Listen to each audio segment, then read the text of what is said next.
Hello friends, welcome to GK study. तो आज बात करने वाले हैं एचपी गवर्नमेंट जॉब, मतलब जो लेटेस्ट आपकी अभी नोटिफिकेशन चली हुई है उसके बारे में। तो आपको पता ही होगा कि वैसे तो जेओए की पोस्ट निकली है, पूरे नोटिफिकेशन के बारे में मैं ऑलरेडी बात कर चुका हूं। अगर आपने वो भी नहीं वीडियो देखी, आपको नहीं पता है कि जेओए के फॉर्म भरे जा रहे हैं और अदर डिपार्टमेंट में भी पोस्टें भरी जा रही है, तो आप उस वीडियो को भी देख लीजिएगा। ऊपर लिंक पर जो है वो आप क्लिक करके उस वीडियो को देख सकते हैं।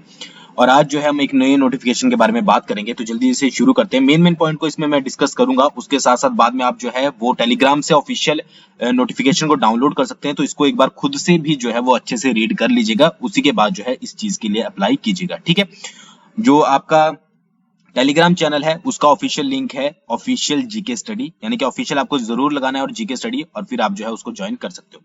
तो यहाँ पर जो पोस्टें निकली हैं वो निकली हैं आपकी ग्रामीण डाक सेवक की। ठीक है, और हिमाचल प्रदेश सर्कल में जो है ये निकली है। और इसके बारे में जो है वो जो भी इंपॉर्टेंट आपकी इंफॉर्मेशन बनती है उसको हम यहाँ पर डिस्कस करेंगे। सबसे पहले यहाँ पर जॉब प्रोफाइल की अगर बात करें तो इसमें सबसे पहला है ब्रांच पोस्ट मास्टर, जिसको इन्होंने शॉर्ट फॉर्म दी है बीएमपी, और इसकी यहाँ पर जो है वो पोस्ट के बारे में बताया गया है कि किस तरह की पोस्ट होती है। दूसरी जो है वो है आपकी असिस्टेंट ब्रांच पोस्ट मास्टर, जिसको ABPM बोला गया है। ठीक है, और यहाँ पर जो है वो इसकी पूरी डिटेल के बारे में बताया गया है कि आपको क्या क्या जो है वो इसमें करना है। तो ये चीजें आप खुद से एक बार कर लीजिएगा, खुद पढ़ लीजिएगा, इसके बारे में मैं ज्यादा बात नहीं करूंगा। और फिर जो थर्ड कैटेगरी इसमें दी गई है वो दी गई है डाक सेवक की, और उसके बारे में यहाँ पर इंफॉर्मेशन दी गई है। ठीक है, तो तीन कैटेगरी बेसिकली इसमें दी गई है, और आई थिंक पहले भी इससे रिलेटेड फॉर्म पहले भी निकले हैं, तो जिन्होंने पहले भी भरे होंगे उनको भी पता होगा कि क्या क्या क्राइटेरिया इसमें होगा। तो ब्रांच पोस्ट मास्टर की है बीपीएम, और फिर ABPM की है असिस्टेंट ब्रांच पोस्ट मास्टर की, और फिर है आपकी डाक सेवक की। तो ये तो हो गया आपका बेसिक सा कि किस किस की पोस्ट निकली है। अब यहाँ पर सैलरी की बात कर लेते हैं, जिनको इन्होंने बोला है TRC है, यानी कि टाइम रिलेटेड कंटिन्यूटी अलाउंस। ठीक है, तो बीपीएम की यानी कि ब्रांच पोस्ट मास्टर की 12,000 रुपए होगी अगर आप 4 घंटे का आपका टाइम पीरियड रहेगा काम करने का, और अगर 5 घंटे का रहेगा तो 14,500 होगी। ठीक है, अगर बात करें ABPM की या फिर डाक सेवक की तो 10,000 होगी आपकी यहाँ पर 4 घंटे के लिए, और 12,000 होगी यहाँ पर 5 घंटे के लिए। तो ये है इनकी सैलरी बेसिक सी जो कि यहाँ पर बताई गई है। उसके बाद देख लेते हैं कि एलिजिबल कौन कौन होंगे। तो यहाँ पर एज की बात करें तो 18 से 40 अगर आपकी एज है तो आप इसके लिए अप्लाई कर सकते हैं। बाकी एज रिलैक्सेशन भी आप यहाँ पर देख सकते हैं, जैसे कि SC के लिए, ST के लिए 5 साल की, OBC के लिए 3 साल की, फिर EWS के लिए यहाँ पर कोई भी रिलैक्सेशन नहीं है। बाकी PWDs के लिए 10 ईयर की, और बाकी भी यहाँ पर दिया गया है। ठीक है, तो ये चीजें हैं। यहाँ पर एसेंशियल क्वालिफिकेशन की बात करें तो 10th स्टैंडर्ड, अगर आपने सिंपल सी 10th पास की है तो आप इसके लिए जो है वो अप्लाई कर सकते हैं। एक चीज याद रखिएगा, इसमें कोई भी मार्क्स आपको हायर क्वालिफिकेशन का नहीं मिलेगा। तो आपने चाहे PhD भी करी हो तो भी यहाँ पर कोई फायदा नहीं है। सिंपल सा आपका जो मार्क्स काउंट होंगे वो होंगे आपके 10th के। ठीक है, फिर दूसरा है कि compulsory knowledge of local language. पहली क्वालिफिकेशन आपकी 10th, दूसरी है compulsory knowledge of local language. Local language कौन सी, यानी कि हिमाचल प्रदेश की है आपकी हिंदी की। बैकग्राउंड नॉइज के लिए माफी चाहूंगा। तो हिंदी अगर आपको आती है तो वो मतलब हिंदी का आना आपको बहुत जरूरी है अगर आप इस पोस्ट के लिए अप्लाई करना चाहते हो, कोई भी पोस्ट के लिए। ठीक है, तो यहाँ पर कुछ लोकल लैंग्वेजेस बताई गई हैं। ठीक है, कि कौन कौन सी एरिया की कौन सी है, तो यहाँ पर आप देख सकते हैं हिमाचल प्रदेश हिंदी यहाँ पर दिया गया है। ठीक है, उसके बाद बात करते हैं बेसिक कंप्यूटर ट्रेनिंग। यहाँ पर आपको जो है वो एटलीस्ट 60 डेज की आपके पास जो है वो बेसिक कंप्यूटर ट्रेनिंग होनी चाहिए, यानी कि आपको ट्रेनिंग का कोर्स आपने किया हो तो ही आप इसके लिए अप्लाई कर सकते हैं। फिर यहाँ पर कुछ और बताया गया है रेजिडेंस से रिलेटेड की, अगर आप बीपीएम की पोस्ट के लिए अप्लाई करते हो तो आपको रेजिडेंस भी ढूंढना पड़ेगा जहां पर भी आपकी पोस्ट होगी वहां पर पर्टिकुलर। ठीक है, जहां पर यानी के लिए जहां के लिए आप जो है अप्लाई करोगे। ठीक है, तो इस चीज के लिए मैं आपको बोल रहा हूँ कि एक बार नोटिफिकेशन को अच्छे से पढ़ लीजिएगा, ये वाला सेक्शन अच्छे से, कि लोकेशन, साइज, अप्रोच और ये रेजिडेंस से रिलेटेड इन्होंने क्या क्या बोला हुआ है। ठीक है, मैं बोलूंगा तो बहुत ज्यादा टाइम लग जाएगा, बट आप इसको एक बार अच्छे से पढ़ लीजिएगा फॉर्म को फिलअप करने से पहले। उसके बाद ये अप्लाई कीजिएगा। स्ट्रक्चर, पावर सप्लाई वगैरह सब कुछ इन्होंने बताया गया है। ठीक है, नॉलेज होनी चाहिए आपको साइकिलिंग की, आपको साइकिल वगैरह चलानी आनी चाहिए, और अगर आपको बाइक वगैरह भी आती है तो उसको भी साइकिल में ही मतलब कि काउंट किया जाएगा कि आपको नॉलेज है। ठीक है, ये चीजें यहाँ पर बताई गई है। उसके बाद बात कर लेते हैं आगे कुछ इंपॉर्टेंट अगर दिया हो इन्होंने। ठीक है, तो ट्रांसजेंडर के लिए भी यहाँ पर रखा गया है कि आप अप्लाई कर सकते हैं। ठीक है, और बाकी ये बताया गया है। सिलेक्शन क्राइटेरिया की बात करें तो सिलेक्शन जो है वो ऑटोमेटिक जनरेटेड मेरिट लिस्ट के ऊपर जो है वो बनाई जाएगी। ठीक है जी, यहाँ पर साफ दिया गया है कि कोई भी वेटेज नहीं दी जाएगी हायर क्वालिफिकेशन को। यहाँ पर सिंपल सा है कि आपके 10th में जितने मार्क्स हैं, कोई भी रिटन एग्जाम नहीं है इसके लिए।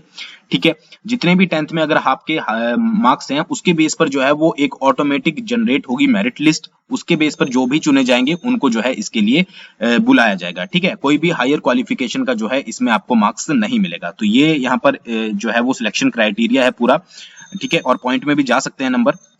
तो ये सिलेक्शन का होगा पूरा क्राइटेरिया। उसके बाद देख लेते हैं कुछ इंपॉर्टेंट जो है इन्होंने बताया है यहाँ पर। अगर कैसे अप्लाई करना है ये तो आपको पता ही है, मैं बता दूंगा कि ऑफिशियल वेबसाइट पर जाकर जो है आपको इसके लिए अप्लाई करना है। ठीक है, जो भी इन्होंने अप्लाई ऑफिशियल वेबसाइट दी गई है, तो यहाँ पर ऑफिशियल वेबसाइट दी गई है, इसको आपको सीधा सा टाइप करना है और इस पर जाकर जो है आप हिमाचल प्रदेश के लिए अप्लाई कर सकते हैं। तो 7/10/2020 जो है वो शुरुआत हो चुकी है और 6/11/2020 तक जो है वो 7/10 से 6/11 तक जो है आप अप्लाई कर सकते हैं। ठीक है, क्या क्या आपको यहाँ पर इंफॉर्मेशन देनी है वो भी यहाँ पर बताया गया है। Name, father name, mobile number, date of birth, gender, community, ठीक है, टाइप ऑफ डिसेबिलिटी अगर हो, ठीक है, बाकी आपका 10th 8th वगैरह सब कुछ कौन सी ईयर में पास की है। ठीक है, मतलब कि 10th का मेनली यहाँ पर आपको देना है कि स्टेट क्या है, बोर्ड क्या है, ईयर कौन सा है, सर्टिफिकेट नंबर क्या है, और अगर ट्रांसजेंडर है कोई, ठीक है, तो उसका जो भी ट्रांसजेंडर का आपका वो है सर्टिफिकेट उनको प्रोवाइड करवाना है। ठीक है, तो ऑफिशियल वेबसाइट पर जाकर जो है आप पूरी अप्लाई कर सकते हैं। फीस जो है वो भी आपको ऑनलाइन ही देनी है, इस पर लिंक पर आप क्लिक कर सकते हैं। 100 रुपए जो है इसके लिए 100 रुपीज जो है वो फीस रखी गई है। ठीक है, फिर क्या है कि वुमन जो है, फीमेल और जो आपके ट्रांस वुमेन है, ठीक है, वो कोई भी फीस जो है उनसे नहीं ली जाएगी, और बाकी जो बचे हैं उनके लिए जो है वो 100 रुपीज फीस रखी गई है। यहाँ पर सर्टिफिकेट का भी जो है वो अपलोडिंग फॉर्मेट बताया गया कि कौन से फॉर्मेट में आपको अपलोड करना है, साइज कितना रहना चाहिए, ठीक है, और अपलोड मैंडेटरी है कि नहीं है, ठीक है, वो चीजें भी आपको बताई गई है। तो एक बार अच्छे से इसको पढ़ लीजिएगा, फोटो सिग्नेचर वगैरह कितना साइज होना चाहिए फोटो सिग्नेचर का, ताकि अपलोड करते हुए आपको जो है वो दिक्कत ना आए। ठीक है, और अगर कोई ट्रांसजेंडर है तो उसका सर्टिफिकेट भी जो है वो किस तरह से अपलोड करना है वो भी यहाँ पर बताया गया है। कोई भी आपको डाउट हो तो यहाँ पर नंबर दिया गया है, यहाँ पर ऑफिशियल मतलब कि ईमेल एड्रेस दिया गया है, जहां से आप जो है वो सर्च मतलब कि कोई भी क्वेरी हो आपकी उनसे कांटेक्ट कर सकते हैं। ठीक है, बात करें अगले उसकी, तो यहाँ पर पोस्टों के बारे में अगर बात करें, देखिए यहाँ पर रजिस्ट्रेशन से भी रिलेटेड बताया गया है। Registration and fees submission start date 7/10/2020, ठीक है, एंड डेट होगी 6/11/2020। Application online submit start date 7/10/2020 और फिर यही 6/11 तक है आपकी।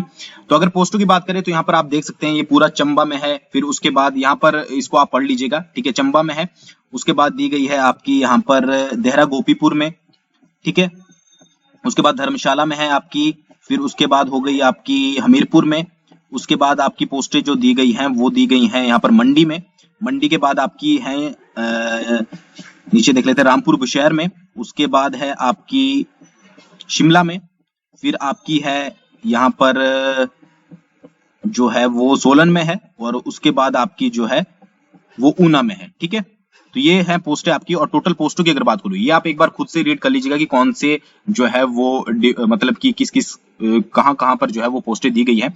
बट अगर टोटल की बात करें तो ईडब्ल्यूएस की 69 है, ओबीसी की आपकी बात 170 है, पीडब्ल्यूडी ए की जो है वो 4 है, पीडब्ल्यूडी बी कैटेगरी की 2 है, और पीडब्ल्यूडी सी कैटेगरी की जो है 6 है, फिर एससी की आपके पास 75 है, एसटी की 40 है, और जनरल की जो है वो 267 है, यानी कि टोटल पोस्टें जो है वो 634 जो है वो आपकी टोटल पोस्ट है।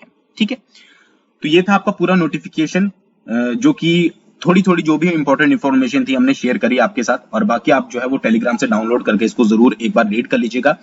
जो क्वालिफिकेशन है वो आपकी 10th ही रहेगी, और जो सिलेक्शन होगी वो भी आपके 10th बेस के मार्क्स पर होगी। आपने पहले भी इसके बारे में आपने रीड किया होगा, जब आपने पहले जो है वो बहुत सारे फॉर्म निकले थे। तो अगर आप इंटरेस्टेड हो तो जरूर भरिएगा, और मेरा काम तक आप तक जो है वो नोटिफिकेशन पहुंचाने का था। आई होप आपको पसंद आया होगा। थैंक्स फॉर वॉचिंग, बहुत जल्दी मिलेंगे नेक्स्ट वीडियो के साथ।